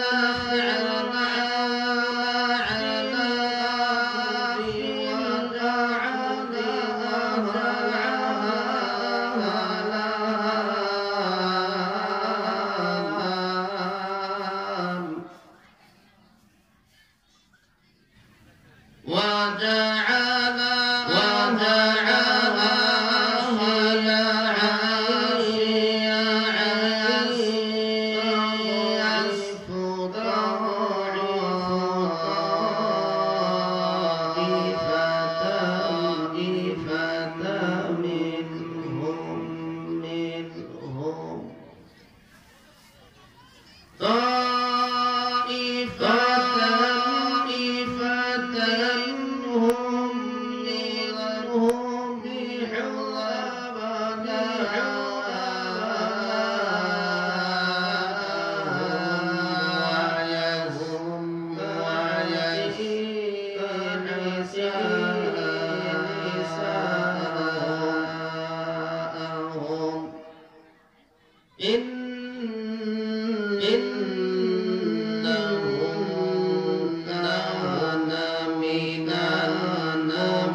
وقال تعالى لشأن رسوله الله وملائكته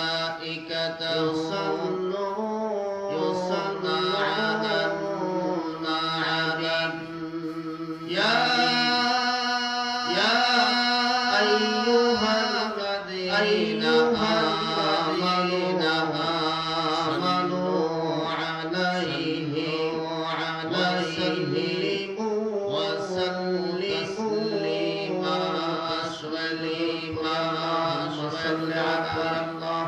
محمد وعلى آل محمد صليت على إبراهيم وعلى آل إبراهيم إنك حميد مجيد اللهم بارك على محمد وعلى آل محمد باركت على إبراهيم وعلى آل إبراهيم إنك حميد مجيد كلمة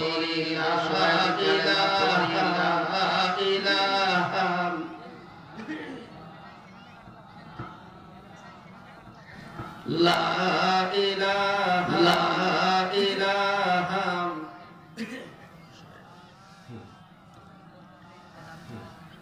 আমার কালেমা পড়তে গুনাহ হবে আমার কালেমা পড়তে গুনাহ হবে কণ্ঠে আওয়াজ বার করে কণ্ঠে আওয়াজ করে দেবেন আল্লাহ দেবেন ইলাহাম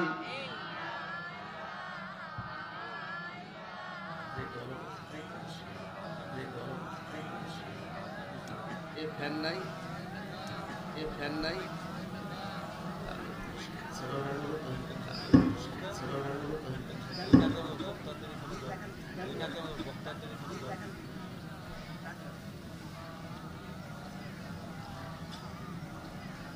আরেকটু জোরে লা ইলাহা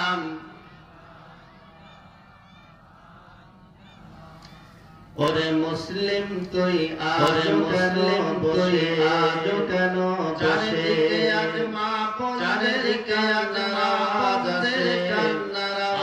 আসে আবার গেছে সবাজি কোরআনের লাশে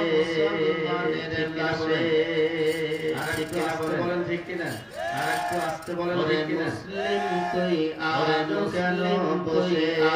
কেন চারিদিকে আজ মা চারিদিকে আজ আওয়াজ আসে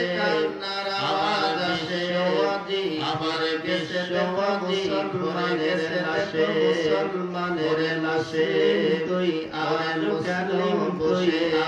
কেন মুসলিম নাম ধারণ করিয়া ধারণ সরিয়া তুলে সলুটে মারিয়া জনতার মুসলিম নাম ধারণ চলে সলুটে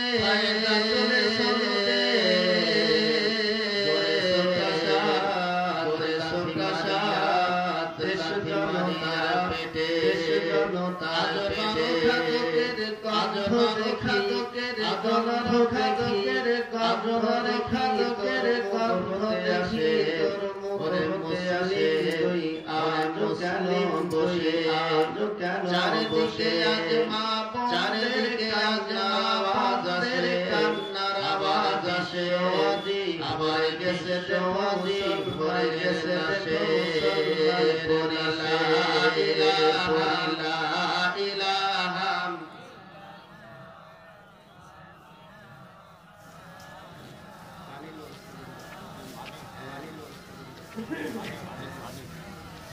লা ইলাহা ইল্লা মুহাম্মাদুর রাসূলুল্লাহ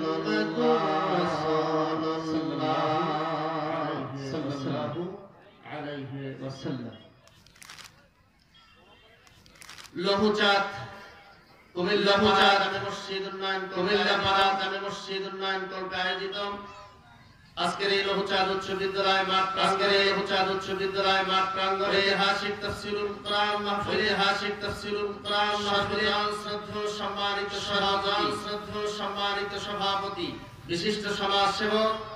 বিশিষ্ট সমাজসেবক জাইনে হারামাইনিশ শরীফাইন মোহাম্মদ নুরুল আমিন আজকের মাহফিলের সম্মানিত সহ জনাব মোহাম্মদ আব্দুল জব্বার হায়াতে তাইয়্যিবা দান করুক আল্লাহুম্মা আমিন। আজকের মাহফিলের সম্মানিত প্রধান অতিথি ঠাকুরগাঁও 2 আসনের মাননীয় জাতীয় সংসদ সদস্য পার্বত্য চট্টগ্রাম বিষয়ক মন্ত্রণালয় স্থায়ী কমিটির অন্যতম নন্দিত জননেতা জনাব আলহাজ মোহাম্মদ কবিরুল ইসলাম এমপি। আজকের গেস্ট অফ অনার হরিপুর উপজেলার সম্মানিত সফল উপজেলা চেয়ারম্যান বিশিষ্ট রাজনীতিবিদ জিয়াউল হাসান মোহাম্মদ জিয়াউল হাসান সম্মানিত বিশেষ অতিথিবৃন্দ হায়াতে তাইয়্যিবা দান করুক আজকের মাহফিলের সম্মানিত দ্বিতীয় বক্তা হযরত মাওলানা মুস্তাফা হুসাইন অত্র এলাকার জনপ্রিয় ফাজিল মাদ্রাসা এবং জনাব মাওলানা ইসহাক খাঁ ওরফে গোলাম ইসহাক ওরফে গোলাম তাদের মেধা কণ্ঠের জন্য কবুল করুক আল্লাহুম্মা আমিন। দিনদার ইমানদার মুসলিম ভাইরা অবস্থানরত আমার সম্মানিত মা এবং বোনেরা, সম্মানিত ইন্তেজামিয়া কমিটির সদস্য, সম্মানিত উপস্থিত সহ আজকের প্রধান উপস্থিত সহ ওলামায়ে কেরাম, অন্তরের অন্তঃস্থল থেকে সালাম জানাই। আসসালামু আলাইকুম ওয়া রাহমাতুল্লাহি ওয়া বারাকাতুহু। শুরুতেই মহান মাহবুবের দরবারে উজাড় করছি লাখো কোটি উজাড় করছি জাল্লালের কথা বলা এবং শোনার কিছু কথা বলা এবং শোনাকে করে দিলেন সেই মহান মাহবুবের দরবারে, সেই মহান দরবারে জ্ঞাপন করি, আমরা সবাই শুকরিয়া জ্ঞাপন করি। আর একদল জোরে বলেন আলহামদুলিল্লাহ, রহমাতাল লিল আলামিন, রাহমাতাল লিল আলামিন, সাইয়্যিদুল মুরসালিন আম্বিয়া সাইয়্যিদুল মুরসালিন রাসূল জনাব সাল্লাল্লাহু আলাইহি ওয়াসাল্লামের প্রতি। সম্মানিত ভাইরা, এখন যারা দাঁড়িয়ে আছেন, এই যে পাশে যারা দাঁড়িয়ে আছেন, এই যে পাশে যারা দাঁড়িয়ে আছেন রাস্তার কিনারে বসছেন, আর আপনারা সবাই রাস্তার কিনারে বসছেন, এই পাশে অনেকের ভাগা হলো যে যদি হুজুরের অনেকের ভাগা হলো থাকবো আর না হলে রাস্তার দিকে হয়, তাহলে থাকবো আর না হলে রাস্তার দিকে নাকি এরকম কোন নিয়ত আছে নাকি? তাহলে একটু আল্লাহর রাস্তায়, তাহলে একটা জায়গায় বসে আছেন, আপনারা যে জায়গায় বসে আছেন ময়দানে, এই জায়গাটা কিয়ামতের ময়দানে বলেন আপনাদের জন্য সাক্ষী দেবে। বলেন যে জায়গাটা একটু চেঞ্জ করে বসতে পারেন, জায়গাটা ওই জায়গাটা বসতে পারেন ময়দানে, ওই জায়গাটাও কি হয়ে থাকবে বলেন সুবহানাল্লাহ, সাক্ষী হয়ে থাকলে বলেন জায়গাটা যদি 3বার চেঞ্জ করেন, জায়গাটা যদি ভাবে চেঞ্জ করেন, তাহলে আরেকটু জোরে বলেন কয়টা, আরেকটু জোরে বলেন কয়টা। বাংলাদেশের শাসনের ওই আশাটা কিভাবে খালাস হয়ে যায়, এই আশাটা আমার খালাস হয়ে যায়, আপনারা আমাদের মধ্যে সাক্ষী দিলে, আপনারা আমাদের সাক্ষী দিলে বলেন সুবহানাল্লাহ, বলেন সুবহানাল্লাহ। এই সাক্ষী পারা, এই সাক্ষীরা আসেন, এই সবাই পেছনে উঠে আসেন, আপনারা সবাই এদিকে আসেন, একজন ভাইও আর দিকে আসেন থাকবেন না, একজন ভাইও আর পেছনে থাকবেন না, এই বাবা তোমরা সঙ্গে এগিয়ে আসো, এই পাশে, এই পাশের দিকে এগিয়ে আসো, এই পাশে পরিপূর্ণ, এই পাশের কর্নারটা একটু পরিপূর্ণ করো, এই পশ্চিম দিকে রে, তোমরা একটু সামনের দিকে এগিয়ে আসো রে, তোমরা একটু সামনের দিকে এগিয়ে আসো। ওই যে আরেকজন বাচ্চা ভাই বাচ্চা নিয়ে এই পাশে আসে, আরেকজন বাচ্চা ভাই বাচ্চা নিয়ে এই পাশে আসে। কোন সমস্যা নাই, সামনের দিকে আসেন। বসে আছেন আপনারা, যে পাঞ্জাবি একজন বসে আছেন দেখছেন, ওই যে পাঞ্জাবি আসে দেখছেন কি মিল। এবার আসেন একটু সামনের দিকে আসেন, এবার আসেন একটু সামনের দিকে আসেন। আপনারা একই রকম তিনজন পাঞ্জাবি বানাইছেন, একই রকম সামনের দিকে বানাইছেন। আসেন একজন ভাই আর পেছনে থাকবেন না, সামনের দিকে আসেন। ভাই আর পেছনে থাকবেন না, সামনের দিকে আসেন। ভাইরা আমার, ভাইরা আমার, আপনাদের সঙ্গে প্রথম একটা চুক্তি হওয়া দরকার। আপনাদের সঙ্গে প্রথম একটা চুক্তি হওয়া দরকার। এই চুক্তিটা হলো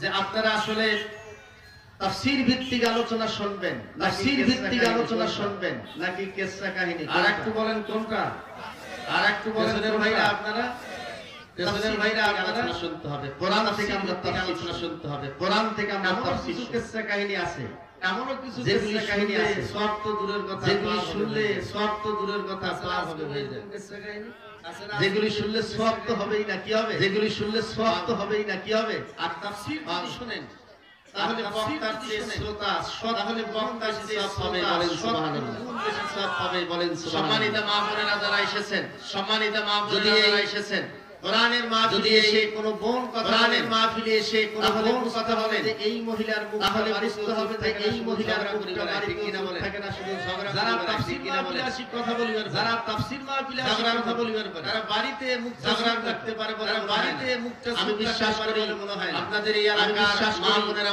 আপনাদের এই এলাকার মা বোনেরা জগিরি নয়, অত্যন্ত এটা আমি বিশ্বাস করি নয়। এজন্য এটা আমি বিশ্বাস করি আর কথা বলবেন, এজন্য একজন কোনো আর কথা বলবেন না।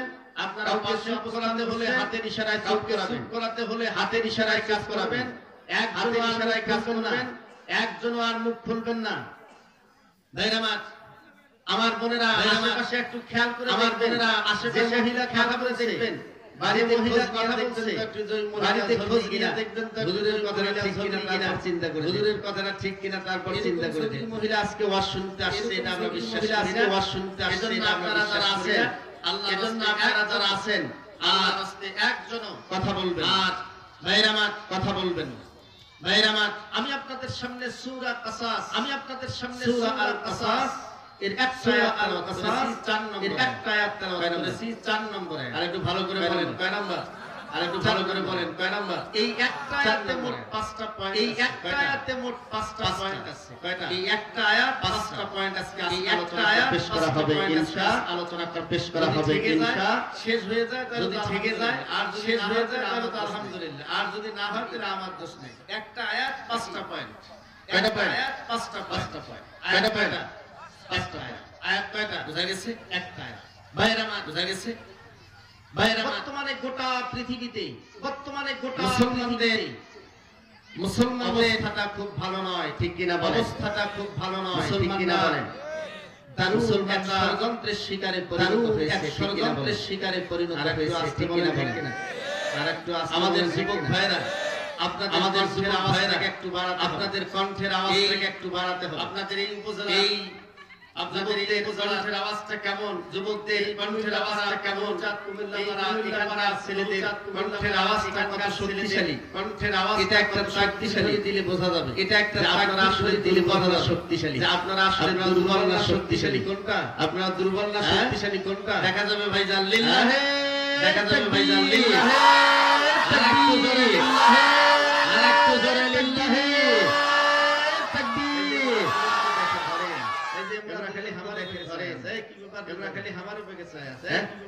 তোমরা যুবক মানুষ খালি টট্টর করে দেখে আছে, তোমরা যুবক মানুষ খালি টট্টর করে দেখে আছে, আওয়াজ না।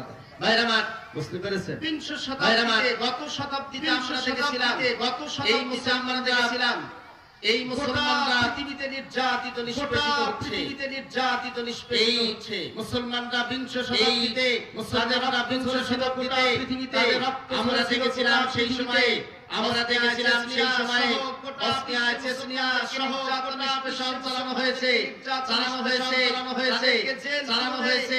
তাদেরকে হয়েছে একমাত্র মিশরের প্রতি বছরে 40,000-এর সন্তানদের উপরে হাজার মুসলমানকে হাজার মুসলমানকে ফাঁসির মঞ্চ ঝুলানো হয়েছে, হাতের কাটা হয়েছে, এই মুসলমান হয়েছে। এই মুসলিম শতাব্দী বাধ্য হওয়ার কারণে আজকে চেচনিয়া প্রতিষ্ঠিত হয়েছে, বসনিয়া প্রতিষ্ঠিত হয়েছে, বসনিয়া প্রতিষ্ঠিত হয়েছে, ইরানে প্রতিষ্ঠিত হয়েছে, আজকে প্রতিষ্ঠিত হয়েছে।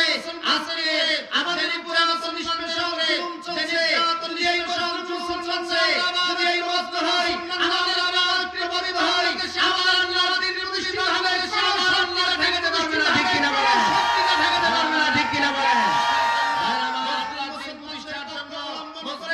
আমাদেরকে ঐক্যবদ্ধ হতে হবে। কারা কারা দিয়েছেন জোহার তুলে আল্লাহকে দেখাবে, দিয়েছেন জোহার তুলে আল্লাহকে দেখাবে। লিল্লাহে তাকবীর, লিল্লাহে তাকবীর। আল্লাহ তাআলা কবুল করুক সকলে, আমিন।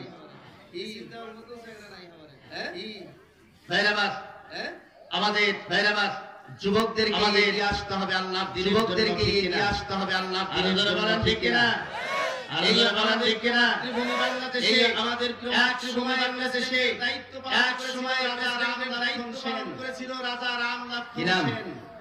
রাজা কি নাম? রাম লক্ষ্মণ রাজা ইখতিয়ারউদ্দিন মোহাম্মদ বখতিয়ার খলজি, ইখতিয়ারউদ্দিন মোহাম্মদ রাজা রাম লক্ষ্মণ সেন সেই সময় রাজা রাম লক্ষ্মণ সেন সেই সময় নিষ্পেষণ করেছিল, মুসলমানদেরকে করেছিল, মুসলমানদেরকে তাকে ভালো চাকরি পেতে দেয় নাই, ভালো চাকরি ভালো দেয় নাই, মুসলমানদেরকে ভালো প্রতিষ্ঠানে লেখা দিতে দেয় নাই, তাদেরকে সঙ্গে কমিয়ে রাখা হয়েছিল, সেই বিষয় রাখা হয়েছিল, সেই ইখতিয়ারউদ্দিন মোহাম্মদ ইখতিয়ারউদ্দিন মোহাম্মদ ভারতীয় মহাদেশের ইতিহাস যারা বলেছেন, এই ইতিহাস যারা বলেছেন, এই ইখতিয়ারউদ্দিন সংরক্ষণ যুগের নিয়ে রাজা রাম লক্ষ্মণ সেনের রাজদরবারে এসে, রাম সেনের রাজদরবারে এসে আল্লাহু আকবারের উচ্চারণে আল্লাহু আকবারের যে আওয়াজের আওয়াজ দিয়েছিল, যে আওয়াজের কারণে সেই দিয়ে রাজা রাজে ভয়ে খাওয়া ছেড়ে সেই ভয়ে খাওয়া ছেড়ে ঠিক কিনা বলেন?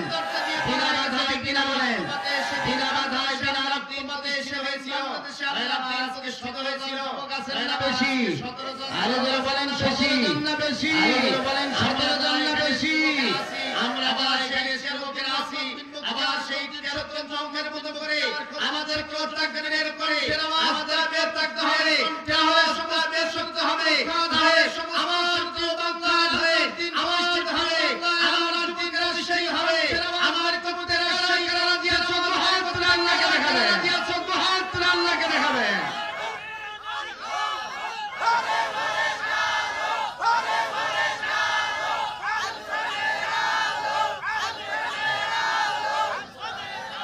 লিল্লাহে তাকবীর, লিল্লাহে তাকবীর। আল্লাহ তাআলা আর একটু জোরে বলেন আমিন, আর একটু জোরে বলেন আমিন।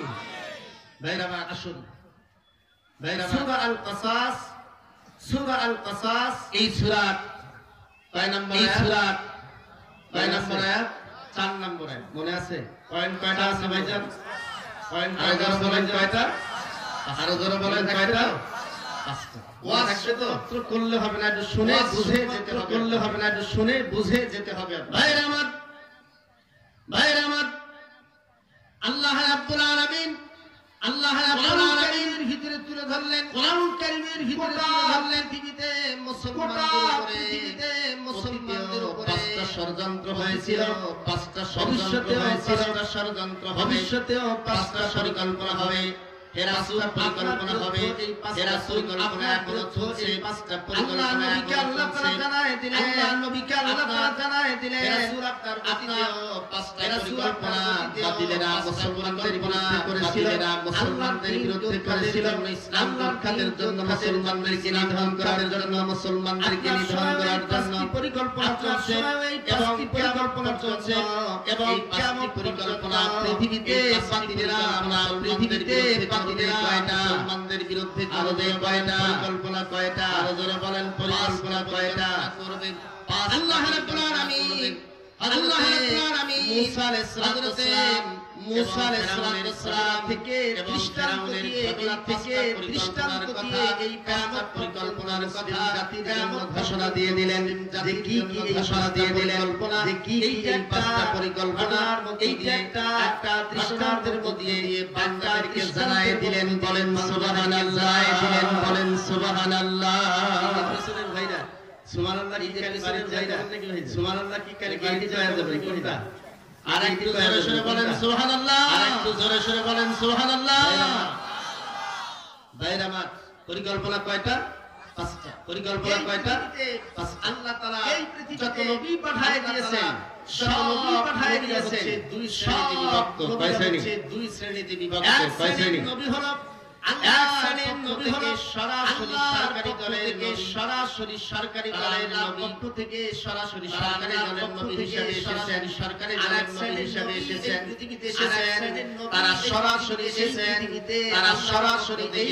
বিরোধী দলীয় নবী হিসেবে এসেছেন বলেন সুবহানাল্লাহ এসেছেন বলেন সুবহানাল্লাহ আর একটু জোরে বলেন কয় ধরনের আর একটু জোরে বলেন কয় ধরনের নবী আরেকটা কি একটা হলো সরকারি দলের নবী আরেকটা কি সরকারি দলীয় বিরোধী দলীয় সরকারি নবী সরকারি দলীয় নবী সরকারি দলীয় সুলাইমান তিনি যেমন হযরত সুলাইমান নবী হযরত সুলাইমান তিনি ছিলেন নবী সুলাইমান নবী আরেক দিক থেকে তিনি ছিলেন নবী আরেক দিক থেকে তিনি ছিলেন সুলাইমান নবুয়ত এবং বাদশাহী নবুয়ত এবং বাদশাহী আল্লাহ হযরত সুলাইমানকে একসাথে দিয়েছেন বলেন সুবহানাল্লাহ একসাথে দিয়েছেন বলেন সুবহানাল্লাহ বাদশা আবার সুলাইমান তিনি সুলাইমান বাদশা আবার সুলাইমান আর এই নবুয়তের জন্য কারোর কাছে হয় নাই আল্লাহ তাআলা সরাসরি হয় নাই আল্লাহ তাআলা সরাসরি পাওয়ার নবুয়ত একসাথে সরকারি পাওয়ার ক্ষমতা একসাথে তিনি হচ্ছেন সরাসরি আল্লাহ পক্ষ থেকে সরাসরি নবী বলেন সুবহানাল্লাহ থেকে সরকারি দলের নবী বলেন সুবহানাল্লাহ ভাইরা আমার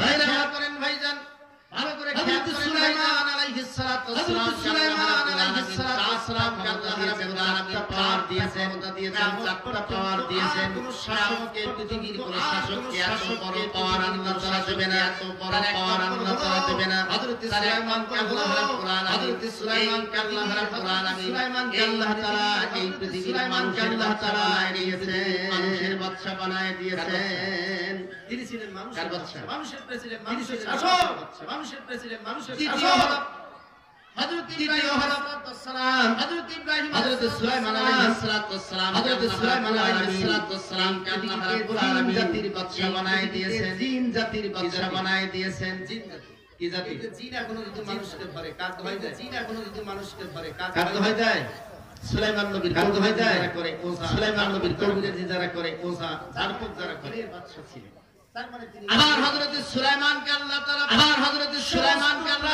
জগতের বাদশা বানায় দিয়েছেন জগতের বাদশা বানায় দিয়েছেন হাঁস মুরগি বাঘ গরু ছাগল হাঁস মুরগি এমন কি পুকুরের মাছ সাগরের মাছ এমন কি আকাশের মাছ সাগরের মাছ আকাশের উড়ন এমন কি ছোট পিপিলিকা এই সমস্ত পিপিলিকা এই সমস্ত বাদশা ছিলেন হযরত সুলাইমানের বাদশা ছিলেন হযরত সুলাইমান বলেন সুবহানাল্লাহ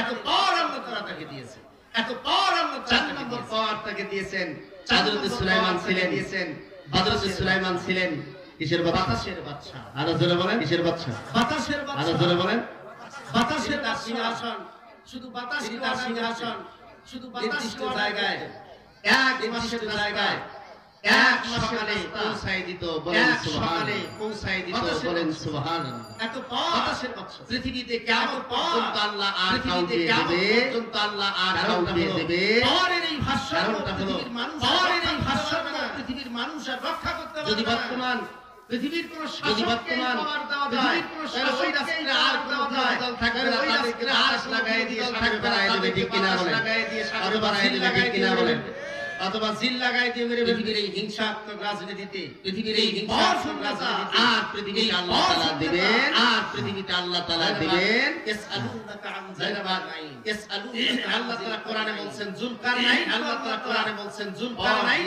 গোটা বিশ্বব্যাপী শাসন করেছিল বলেন সুবহানাল্লাহ শাসন করেছিল বলেন সুবহানাল্লাহ আল্লাহ রাব্বুল আলামিন আল্লাহ রাব্বুল আলামিন এক শ্রেণীর নবী দিলেন সরকারি দলের এক শ্রেণীর নবী দিলেন সরকারি দলের নবী আল্লাহ তাআলা দিলেন শ্রেণীর নবী আল্লাহ তাআলা দিলেন আল্লাহ তাআলা পাঠিয়ে দিলেন আল্লাহ তাআলা পাঠিয়ে দিলেন শারআ লাকুম দিলেন শারআ লাকুম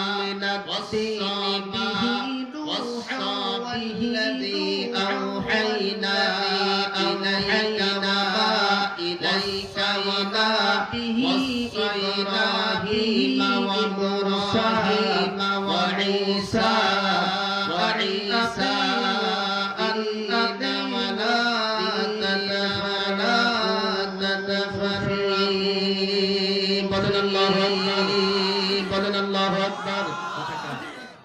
আরো জোরে বলেন কথাকার আরো জোরে বলেন কথাকার আল্লাহ রাব্বুল আলামিন জানায় দিলেন এই আয়াতে আল্লাহ তাআলা উল্লেখ করেছেন যাদেরকে পৃথিবীতে করেছেন তাদেরকে নবী করে পাঠিয়ে দিয়েছেন তারা দীর্ঘ সংগ্রাম দিয়েছেন করে আল্লাহর দীর্ঘ সংগ্রাম সরকারি দলে নিয়ে গেছে আল্লাহর দ্বীনকে সরকারি দলে নিয়ে গেছে প্রথম আল্লাহ তাআলা সারাদি মিনাদিন এক নম্বর হলো হযরত নূহ আলাইহিস সালাম হযরত নূহকে আল্লাহ রাব্বুল আলামিন হযরত নূহকে আল্লাহ রাব্বুল আলামিন পাঠিয়ে দিলেন সেই সময় পাঠিয়ে দিলেন সেই সময় ছিল সরকারি দলের নাম তারা হলো মুশরিক এই লোকটার নাম তারা হলো মুশরিক আল্লাযী আওহাইনা ইলাইকা আল্লাযী আওহাইনা ইলাইকা হে রাসূল আপনি নিজেই ছিলেন সেই সময় গোটা আরবের একচ্ছত্র সর্বটা আরবের একচ্ছত্র সর্বটা আবু জেহেল কি নাম আবু জেহেল কি নাম আবু জেহেল তিন নম্বর আমি হযরত ইব্রাহিমকে পাঠিয়ে দিয়েছি সেই সময় সরকার দিয়েছে সেই সময় সেই লোকটার নাম হলো নমরুদ কি নাম লোকটার নাম হলো নমরুদ কি নাম আরো জোরে বলেন কি নাম মুসা আলাইহিস সালাম আল্লাহ রাব্বুল আলামিন পাঠিয়ে দিয়েছেন আর সেই সময় দিয়েছেন আর সেই সময় এক বছরের সরকারি একচ্ছত্র ছিল তার নাম কি আর একটু জোরে বলেন কি নাম আর একটু জোরে বলেন কি নাম সেই লোকটার নাম হলো ফেরাউন হযরত ঈসাকে আল্লাহ রাব্বুল আলামিন হযরত ঈসাকে আল্লাহ রাব্বুল আলামিন পাঠিয়ে দিয়েছেন আর সেই সময় দিয়েছেন আর সেই সময় ছিল ইহুদিরা দায়িত্ব পালন করতেছিল ইহুদিরা কয়জন হলো ভাইজান ইহুদিরা কয়জন হলো 5 জনের কয়জন হলো হযরত 5 জনের মুসা আলাইহিস সালাম মুসা আলাইহিস সালাম মুসা আলাইহিস সালাম পৃথিবীতে পাঠিয়ে দিলেন সেই সময় পাঠিয়ে দিলেন সেই সময় 9,000 কিলোমিটার এরিয়াতে 400 শাসন ছিল তারা সেই লোকটার নাম ছিল তারা হলো ফেরাউন উপাধি হলো ফেরাউন মানে হচ্ছে সূর্য দেবতা ফেরাউন মানে হচ্ছে সূর্য দেবতা এটা ছিল মিশরের প্রেসিডেন্টের এক এটা ছিল মিশরের প্রেসিডেন্টের এক উপাধি সূর্য দেবতা তাকে বলা হতো সূর্য ভাইরা হযরত মুসা আলাইহিস সালাম তখন এই মিশরের ভিতরে দুইটি দল ছিল বলেন কয়টা আলোচনা দলেন কয়টা তার একটা দলের নাম ছিল কিপ্তি তার একটা দলের কিপ্তির লিডার ছিল ফেরাউনের যে লিডার ছিল ফেরাউনের যে দলটা ছিল সেটা ছিল কিপ্তি অপর দলটা ছিল হযরত মুসা অপর দলটা ছিল হযরত মুসা ইসরাইল সেটার নাম ছিল বনি ইসরাইল নাম শুনেন না বনি ইসরাইল নাম শুনেন না বনি ইসরাইল শব্দের অর্থ হলো বনি ইসরাইল শব্দের অর্থ হলো গোত্র বনি মানে হচ্ছে গোত্র ইসরা অর্থ হচ্ছে বান্দা ই শব্দের অর্থ বান্দা ইসরাইল মানে হচ্ছে আল্লাহ ইসরাইল মানে হচ্ছে আল্লাহ আল্লাহর বান্দা ইসরাইল মানে কি আল্লাহর বান্দা বনি ইসরাইল আল্লাহর বান্দা এরা ছিল ঈমানদার এরা ছিল মুসলমান এরা ছিল ঈমানদার এরা ছিল মুসলমান এরা ছিল ঈমানদার এরা ছিল মুসলমান এরা ছিল ঈমানদার এরা ছিল মুসলমান এদের নেতৃত্ব দিচ্ছিল সরকারি দলে ফেরাউন কিপ্তির দল সরকারি দলে ফেরাউন কিপ্তির দল হযরত মুসা আলাইহিস সালামের দল বলেন সুবহানাল্লাহ মুসা আলাইহিস সালামের দল বলেন সুবহানাল্লাহ ভাইরা আমার শুনে নেন ভালো করে শুনে নেন হযরত ইব্রাহিম আলাইহিস সালাম নবুয়ত হযরত ইব্রাহিম আলাইহিস সালাম নবুয়ত পাওয়ার পরে আল্লাহর দ্বীনের প্রচার যখন চিন্তা ছিল মুসলমানদের সংখ্যা বাড়তেছিল, মুসলমানদের সংখ্যা বাড়তেছিল, বনি ইসরাইলের সংখ্যা বাড়তেছিল, ইসরাইলদের সংখ্যা বাড়তেছিল। সেই সময়ে কিন্তু ফিরাউন সেই সময়ে করতে পারতেছিল না। যতই দিন যায় যতই দিন যায় সংখ্যা বাড়ে, বনি ইসরাইলদের সংখ্যা বাড়ে, বনি ইসরাইলদের সংখ্যা বাড়ে। এইটা একটা পর্যায়ে এইটা একটা পর্যায়ে গেল। ফিরাউন এমন একটা সময় হয়ে গেল যে একটা সময় দেশে যে সময়ে গোটা দেশ ঈমানদার হবে, গোটা দেশ মুসার পরিণত হবে। হযরত মুসা আসলে কথা শুরু করে দেবে। বলেন সুবহানাল্লাহ, বলেন সুবহানাল্লাহ। নাকি ইসলাম কি এক জায়গায় নীরব থাকে? ইসলাম কি আরো জোরে বলেন নীরব থাকে? আরো জোরে বলেন নীরব থাকে? জানাই দিলেন আল্লাহ রাব্বুল আলামিন, জানাই কারীমের ভিতরে, কোরআন কারীমের ভিতরে কালেমা এমন একটি, কালেমা এমন একটি, এটা এমন একটি কালেমা, এটা এমন একটি মন্ত্র যে মুসলমানদের এক জায়গায় বসে থাকে না, মন্ত্রটা এক জায়গায় বসে থাকে। এটা হচ্ছে একটা গাছের মতো, এটা হচ্ছে একটা গাছের মতো করলে একটা গাছের সেই গাছটা থেকে একেবারে সেই গাছটা থেকে একের পর এক পালা বের হয়ে যায়। আল্লাহ রাব্বুল আলামিন জানায় দিয়েছেন, আল্লাহ আলামিন জানায় দিয়েছেন কালেমাটি একবার কোথাও বপন হয়ে যায়, একবার এটা ডাল পালা তাহলে এটা ডাল পালা চতুর্দিকে এসে যায়, যায় কিনা? নাকি যায় না? এটা গাছ যায় কিনা? প্রথম কয়েকটা গাছ যদি গাড়েন, দুই প্রথম কয় পাতা হয়? চার পাতা, তারপরে আট পাতা, তারপরে ডালপালা ছাড়াতে থাকে। ঠিক কিনা বলেন? ডালপালা ছাড়াতে থাকে। ঠিক কিনা বলেন? জানায় দিলেন আল্লাহ রাব্বুল আলামিন জানায় দিলেন ফাদারাল্লাহু কাইফা কালিমাতান কাশাজারাতিন আসলুহা সাবিতুহা ফারউহা ফিস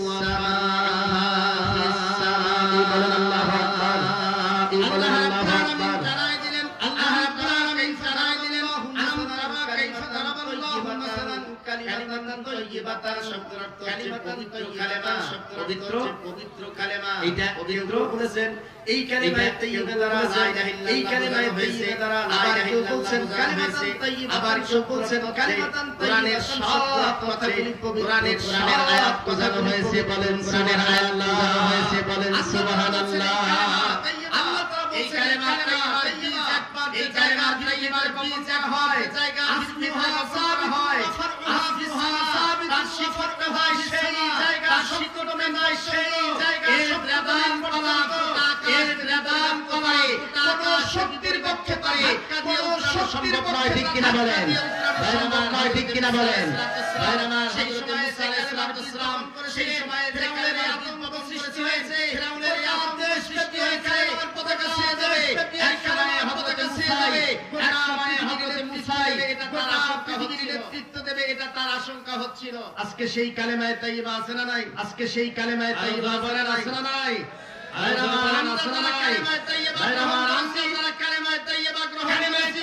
শিকড়ে জমিনে শিকড়ে লেগেছে, এর ডাল পালা লেগেছে, এর ডাল পালা থেকে এমন সব এত সহজ এবং মঙ্গল নাই যেখানে কালে হওয়া নাই, যেখানে কালে হওয়া নাই, কালে হওয়া তৈরি হয়ে গেছে,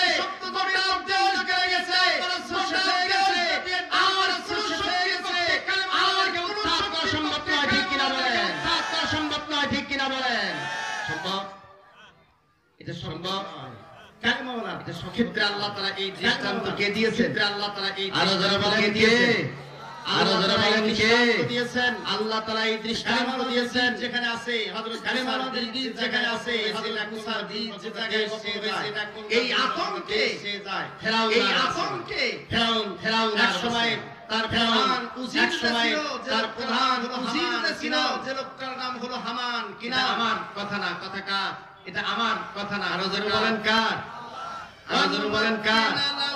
ওয়ানুমাক্কিনা লাহুম ফিল আরদিনা লাহুম শাফাআতি ওয়া নুরিয়ানা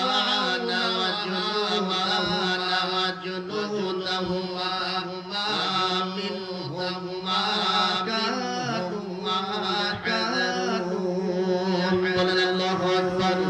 আল্লাহ রাব্বুল আলামিন আমাদের নাম, আল্লাহ রাব্বুল আলামিন আমাদের কোরআনে নিয়ে এসেছেন ভাইরা আমার কোরআনে নিয়ে এসেছেন ভাইরা আমার কোরআনে এমন কোন কিতাব নাম আছে আশাগরি বদনামিয়া সবার নাম আছে নাকি যাদের নাম কোরআনে আছে তাদের বিশেষ কিছু বৈশিষ্ট্যের কারণে আল্লাহ কোরআনে বিশেষ কিছু বৈশিষ্ট্যের কারণে আমাদের নাম কোরআনে আল্লাহ তাআলা স্পষ্ট বলেছেন আমাদের নাম কোরআনে আল্লাহ তাআলা স্পষ্ট আমাদের নাম নূরিয়া ফেরাউনের নাম আমাদের নাম নূরিয়া ফেরাউন কারণ হামান সেই সময় কারণ হামান সেই সময় সবচেয়ে বড় একজন বুদ্ধিজীবী ছিল রাষ্ট্র পরিচালনার জন্য যে বুদ্ধির প্রয়োজন পরিচালনার জন্য যে জীবী হিসাবে হামান এই বুদ্ধিজীবী হিসাবে ভালো হামান সবচেয়ে বেশি হামান যে বুদ্ধিটা ফেরাউনকে দিয়েছে মাস্টার বুদ্ধিটা ফেরাউন সেই দিয়েছে আল্লাহ কোরআনে স্পষ্ট ভাষায় তুলে ধরেছেন বলেন সুবহানাল্লাহ স্পষ্ট ভাষায় তুলে ধরেছেন বলেন সুবহানাল্লাহ কোনো বুদ্ধি তাহলে কি এটা বুদ্ধিজীবী কোনো বুদ্ধি বুদ্ধি আর ইলম এই দুইটার ভিতরে বুদ্ধি আর ইলম এই দুইটার ভিতরে বুদ্ধিজীবীর অভাব নাই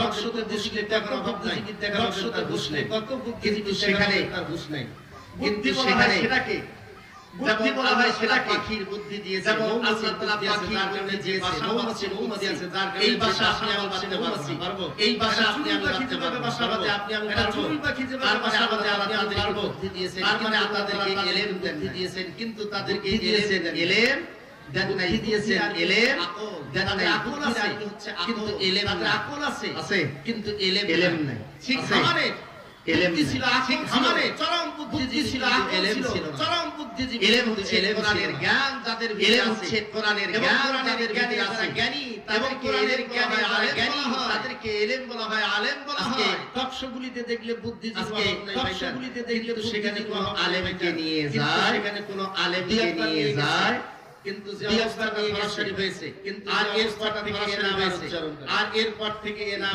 দেখেন নাই আপনারা ইন্টারনেটে দেখেন নাই আপনারা আজকে ডাক্তার ইন্টারনেটে কোরআন শরীফ পড়া আজকে ডাক্তার জাফরুল্লাহ এবং একজন আলেম ছিলেন একটা মাত্র টকশোতে একজন আলেম ছিলেন দেখেছেন গত সপ্তাহে তিনি কোরআন শরীফ ধরেছেন বলেন সুবহানাল্লাহ তিনি কোরআন শরীফ ধরেছেন বলেন সুবহানাল্লাহ আর একটু জোরে বলেন সুবহানাল্লাহ কোরআন পড়া আল্লাহ লোকটাকে হিদায়াত করেছেন তিনি কোরআন পড়া শিখতেছেন এই বৃদ্ধ বয়সে একটা টকশোতে মাত্র ছিলেন একজন আলেম বুদ্ধির অভাব তাদের নাই কিন্তু তাদের জ্ঞান বুদ্ধির অভাব তাদের নাই কিন্তু তাদের আরো জোরে বলেন কি নাই আরো জোরে বলেন কি নাই একই দিনের বিরুদ্ধে ইসলামের একই দিনের বিরুদ্ধে ইসলাম হয় একজন আলেমকে যদি সেই টকশোতে বসানো হতো যদি সেই সময়কে বসানো হতো তাহলে সবাইকে প্রশ্নিত করে আল্লাহ প্রমাণিত হতো ঠিক কিনা বলেন প্রমাণিত হতো ঠিক কিনা বলেন আমাদেরকে নেওয়া হয় সেখানে আলেম ওলামাদেরকে নেওয়া হয় ওরাই ভাইরা আমার হামান ছিল এরকম ভাইরামার মহাবুদ্ধিজীবী হামান ছিল এরকম ফেরাউন বললেন মহাবুদ্ধিজীবী হামান ফেরাউন বললেন আমি আমার দেশের যারা ঈমানদার আছে আমি আমার দেশের যারা ঈমানদার আছে